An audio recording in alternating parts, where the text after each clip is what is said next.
Hello everyone, welcome back to another episode of Spectator Sports. I'm your host Sebastian Fonseca. Before we get into today's video, like this video, subscribe to the channel if you haven't done so already. Take a look at our Instagram and TikTok pages for clips from today's episode, as well as you can find that on the channel itself in our playlist that we made for you guys. Additionally, from the audio, for anybody on Spotify, take a look at that. You can find that link in the description and give that a 5-star review. Greatly appreciate. We've heard about the NBA's in-season tournament being in the works for the last few seasons, but this upcoming year, it's finally becoming a reality. Richard Jefferson and the NBA came out with a video, so let's dissect that and see how exactly this format's gonna work out. So we have 6 groups, and they're randomly drawn thanks to the standings from the previous season, and that's known as group play, where every team gets to play every other participant in the group, and the winners of that group go into a single elimination tournament style bracket, and then you have 2 wildcard teams. It's an interesting concept. I think at first glance it's certainly like how in Europe we have Champions League, and it's not something based on aggregate, but at least in the knockout stages, but it's certainly an interesting concept. And then for the semifinals and eventual championship game, those games are going to be played in Las Vegas. We've been hearing things about that city getting a future NBA franchise. They already have a WNBA team, they're getting a baseball team, and they also already have the Las Vegas Raiders for the NFL. But let's see if that actually turns into anything when the league maybe expands to 32 teams. But I really like the showcasing. I think on paper it's going to bring some spice and some added eyeballs to the NBA season, because we know after the opening tip it kind of dies down before the Christmas Day games, because there's football in competition and a lot of people are just not really paying attention, and even the players, they don't have as much intensity in November, December games, whereas from December onwards we get to see a little bit more amped up play.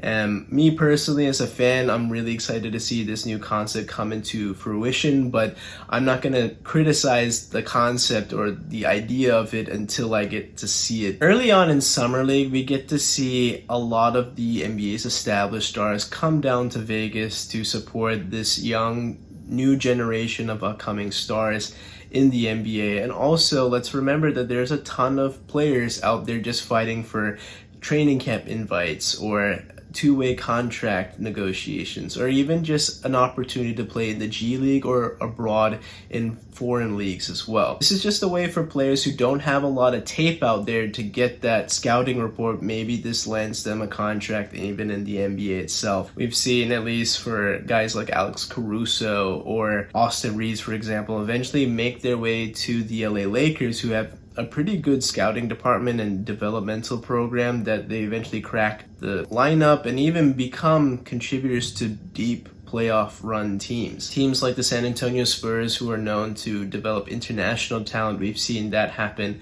in Summer League as well, and many people obviously are coming to see Victor Wembanyama, the standout French phenom. In his first 2 games, he's been solid. I think the first game there was obviously some jitters. He looks sometimes a little uncoordinated. I think it's just because this is a guy that just has such a large frame. Gravity works in mysterious ways, and for some guy that is that large and that long, it doesn't really look the most graceful. And yeah, he looked a little bit out of sorts. He got bodied by smaller players, but they're obviously bigger in terms of muscle mass. I wouldn't be surprised if he gets jostled around when he plays established bigs in the NBA when he makes his debut this upcoming fall. But even in this smaller sample size that we've seen in Summer League, there is some concerns. It's about the size, it's about positioning, and also just maybe him being more of a finesse player than a power player. In his debut, he was pretty shaky, 2 out of 13. He had most of his point contributions come from the free throw line, but defensively he was there. A guy that is 7'4", 7'5", he can cover the court in a couple strides from the perimeter to the paint. We've seen the Spurs deploy him more as a weak side shot blocker rather than just protecting the paint. I like that concept because he has that versatility, that switchability, where he can guard guys on the perimeter. Very good concepts, and I think that's just something that they'll continue to work as he gets into NBA shape and become a regular player for the San Antonio Spurs. In his second game, he looked a lot better, assertive offensively. He took a lot more threes. He made 2 out of 4 3-pointers. He had an efficient 27-point night on just 14 shots. A lot of that came from the free throw line. He had 12 attempts. He only made 7, so that's something that I'd like to see him improve on. But obviously, he has a great form and stroke. I mean, just a lot of things he can do. He barely has to jump. There was this tip-in play where his feet barely left the floor and he simply just punched it home for a dunk. Certainly a couple times when he tries to get downhill, he used that left shoulder to get to his right side. He got called for a charge. I think that's something to keep an eye out for because he's gonna have to work on coordination. He's still just 2 summer league games in, so let's not crucify the poor kid, right? I think he is just so raw right now that we're gonna see a lot more things that are growing pains. That's what rookies are gonna have to do. They pay their dues before they get their true man bodies in the NBA, and it's gonna be part of this process as we see that in his rookie year. Unfortunately, we have seen a couple injuries. Scoot Henderson and Thompson, for example, they had to miss some time. Scoot is a little bit more non-serious day-to-day,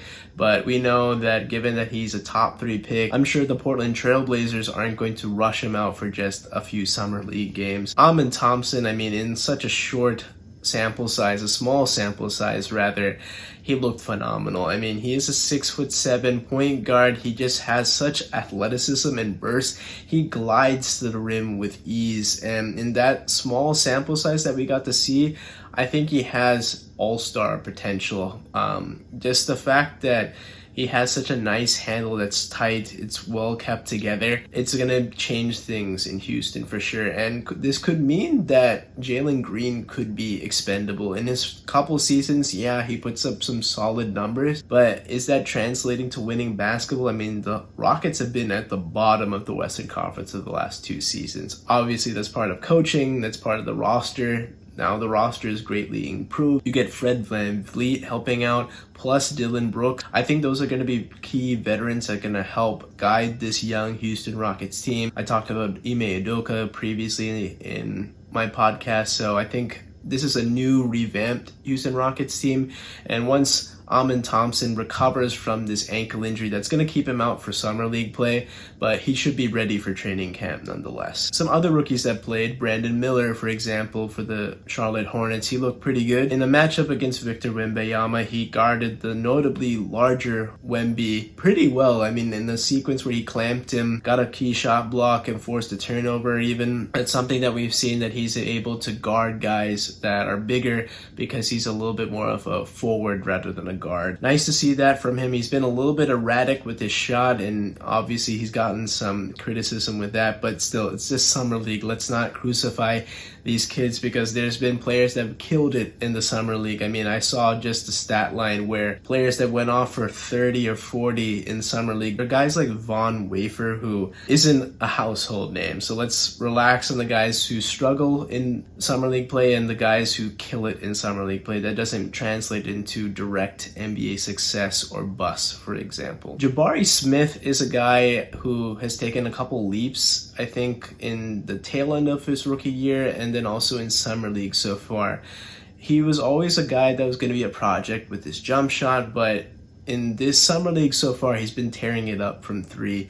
In 2 games so far, he's gone above 30 points and seems to be a lot more confident in that 3-point game. I mean, he's stepping into them, shooting them with conviction, and that's something that the Rockets need. They need more shooting, especially from their wings and bigs as well. So look for him to continue to be aggressive. He's going to be leading the charge with Thompson out and continuing to get some more reps before the NBA season starts up in October. Chet Holmgren, who is a guy that has had issues with his weight because he's a very lanky player that only was 195 pounds when he was drafted. He's bulked up to 210. That's pretty good. I still would like him to get into the 220s, but so far that is some progress. The good thing is that his length is proven to be his best factor as a shot blocker. He's been pretty dominant in limited action in summer league. I think right now in this debut he had 16 and 10 along with 4 blocks in that game. Pretty good stat line defensively. I think what he has to work on is continuing to work on banging with bigger bodies, using that length to his advantage rather than just his size. And I'm really excited to see a future matchup with him and Victor later this season, because those are two guys with similar skill sets, guys that are bigger, longer players, but similar skill sets in terms of ball handling. I think Wemby's a little bit better with the handle, but maybe Chet is a little bit better defensively, and he has at least a year's worth of training camp despite him missing most of last season with that Liz Frank injury. We haven't talked about cricket on the main channel too much. I did give a brief preview to the Asia Cup last year and then the ICC World 20 World Cup on my TikTok and Instagram pages, but let's talk about on the main pod. And the Ashes are arguably the most historic series in cricket, and for my American viewers, I think something that cricket brings is that it's actually the second most widely played sport in the entire world. And the problem is that Americans don't really get to see it because it's mostly played in countries that were colonized by England. And the problem with America is that they broke away from England long before cricket was even ever thought of. Games that are played are usually played in South Asia or in Australia, South Africa, or even the West Indies, for example. To talk about the Ashes in particular, let's go into some background between what is the Ashes. So let's talk about the background of the Ashes. They're played between the two historic rivals in England, the creators, and Australia team that taken over from England. Is in fact the mother country of Australia, so there's that rivalry there. But back in 1882, yeah, that's just how far it goes back. It's a series where these two teams played in England for once, and this was the first time Australia beat England on English soil. This is something that the English players didn't take too lightly. They were frankly embarrassed. I mean, a lot of shame was brought on, and due to that, they burned the bales, and in that was the ashes. They put it in this urn, and since then it took a few years for the moniker to catch on, but since about the late 1890s or early 1900s was when the series was known as the Ashes. It's a 5-match test series played between the two nations. In the odd number years, they're played in the English summer, so they get to be played all throughout the UK. And then throughout the late end of the odd number, even number years heading into the New Year's overlapping, it's played in Australia. So some years you get to see an Ashes, some years you don't. It's kind of irregular, but for fans of cricket, it's still must-watch TV. The way it works is basically it's a trophy that the previous winners retain despite the previous result maybe being a draw. So for example, Australia won the previous edition of the Ashes. They're defending champions since they won it in 2022. Now, the previous occasion in 2019, the series was drawn with 2 wins apiece plus a draw, so they had to share it. But since Australia won the series before in 2018, they've retained the Ashes. And when you defend that title, it's known as retaining the Ashes. As of right now, England hasn't won it since 2015, so Australia has retained the Ashes since then. Like I said, it's a historic rivalry, but that's a little bit of a background for you guys in America that haven't seen or known about the Ashes series. In the 73rd edition of the Ashes in 2023, it's actually the 37th time that England has hosted the Ashes, and the first 2 matches were won by Australia, both pretty narrow margins, and this is mostly thanks to stellar bowling from the Australian quicks, guys like Mitchell Starc, Pat Cummins, the captain, pretty well-known names in Test cricket. They're doing this also without Nathan Lyon, who's been probably their best spin bowler as of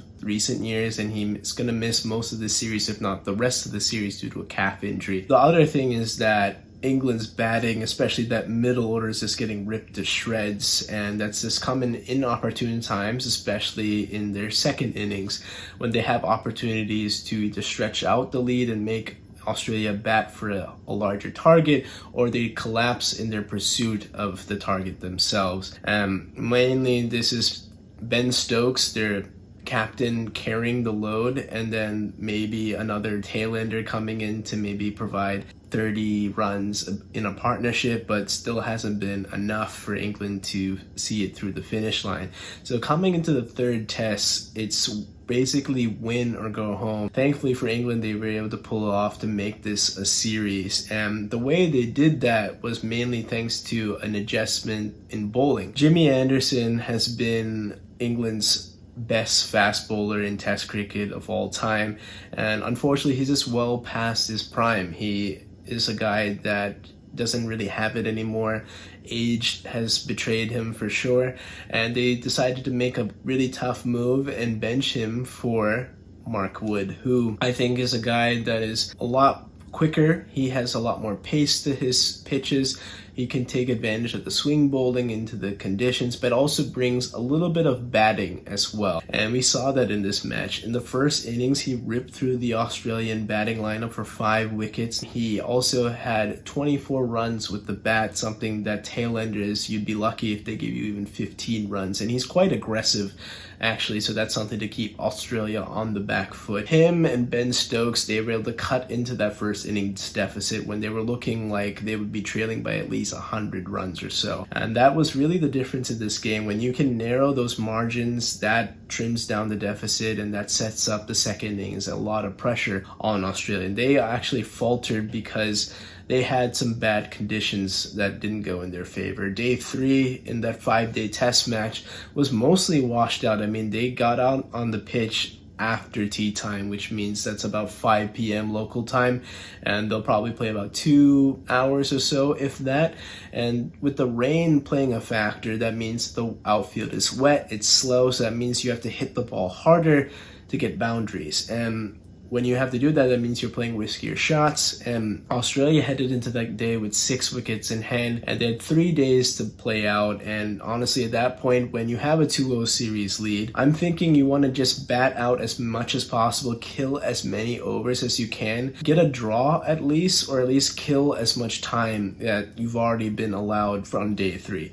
But they collapsed in such a short amount of time, and that really came back to bite them, because now you have to defend a low target with England having basically 2 full days plus a little bit of a session, about 10 overs or so, to get 27 runs off that 250 run target. And I was worried for England if they were going to blow it again, especially when Captain Ben Stokes went out. I mean, he had actually his first kind of subpar score that we've seen from him in a while. He's been in fantastic form, and this time it was Harry Brook who came to the rescue with a nice 50. And even when he got out, they said 3 wickets in hand, thanks to Mark Wood coming up again with the bat with his aggressive tail-ending assault, sealed the deal for England, and now it's a 2-1 series deficit with 2 test matches to go. Something I'd like to see out of Australia moving forward, I think, for their benefit, would be dropping David Warner. I know it sounds strange. David Warner is a legend in Australian cricket, but he has just fallen too many times victim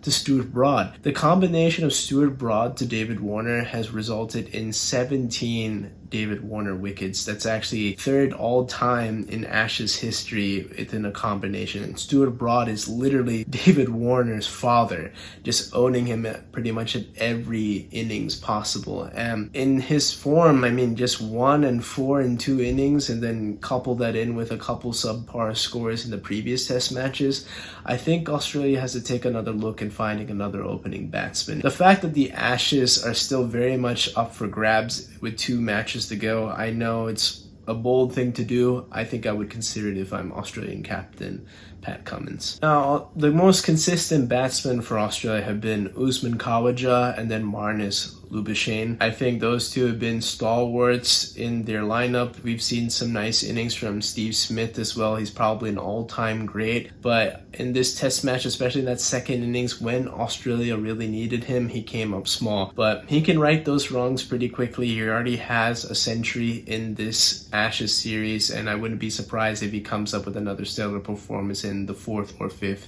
test match. For England, the best thing for them now is to continue to build off this momentum, but I would like to see their middle order step it up, because other than Ben Stokes, they haven't had consistency in that middle order. Joe Root, we haven't seen him have a nice inning since that opening match century that he had. Very good batsman. He's consistently been one of their stalwarts for their lineup, but just come up a little bit small. I would like to see a little bit more from that lineup. The good thing is their spinner, like Moeen Ali, for example, he's been pretty solid. I mean, 2 wickets in that second innings against Australia was vital. Getting Lubashin and Steve Smith out, those are big for England and their hopes of getting back to Ashes. So some adjustments are definitely going to be made, and that's a tactical thing that both captains now have to evaluate, but there's going to be a little bit of break before they resume on the 19th of July. So that's it for this episode of Spectator Sports. Something to keep an eye out for in the upcoming weeks. Given that we're hitting a little bit of a dead spot in American sports, I thought it'd be nice to take a focus on cricket. With the Men's Cricket World Cup coming up in November of 2023,